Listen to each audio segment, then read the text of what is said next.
நீ எழுதுறான்னு சொன்னா அவன் எழுதுவான் 4,6 4,6ன்னு எழுதுவா. அது மாதிரி ஏ இப்ப இத ஒன்னு எடுத்துட்டோம். இப்ப ஏ என்னன்னு கேட்டோம்னா எழுதுவோம்.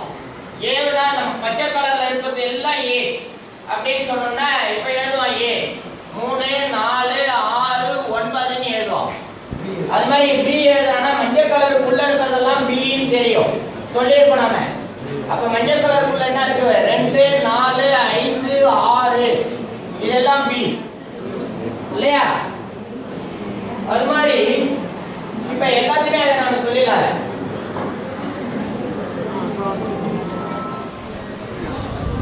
பி வெட்டு சி நீங்க சொன்னோம்னா பி இது சி அப்ப பி வெட்டு சினா பி வெட்டு சி வந்து 4,5 இந்த ரெண்டு கட்டத்துக்குள்ள தான் வரும்னு அவனுக்கு தெரியும். பி என்பது மஞ்சள் கலர், சி என்பது சிவப்பு கலர். அப்ப சிவப்பு கலருக்கும் மஞ்சள் கலருக்கும் இடையில இருக்கக்கூடிய நம்பர் தான் பி வெட்டு சி அப்படின்னு சொல்லியிருக்கோம். அதுக்கப்புறம் ஏ வெட்டு சி எழுதுறானா எழுதிடுவோம். ஏ வெட்டு சி எழுதுறானா ஏ வந்து பச்சை கலரு, சி வந்து சிவப்பு கலரு. அப்ப ஏ வெட்டு சி வந்து 3,4ன்னு எழுதுவோம் இல்லையா? அப்ப எல்லாத்தையும் சேர்த்து எழுதுனா A union B union C எழுதணும்னா எல்லாத்துலயும் வராது. சிவப்பு கலர், மஞ்சள் கலர், பச்சை கலர் இதுல எல்லாத்தையும் வரக்கூடிய எண்கள் தான் A union B union C அப்படின்னு சொல்லும் இல்லையா? அப்படி சொல்லும் போது அவனுக்கு ஈஸியா இருக்கும். இல்லாட்டி நீங்க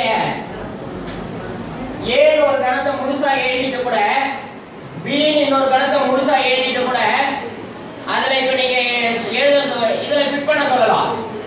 ஏன்னு முழுசா ஒரு கணத்தை எழுதுறோம், சின்னு ஒரு கணம் எழுதுறோம், ஏ பி சி 3 கணத்தை எழுதுறோம்.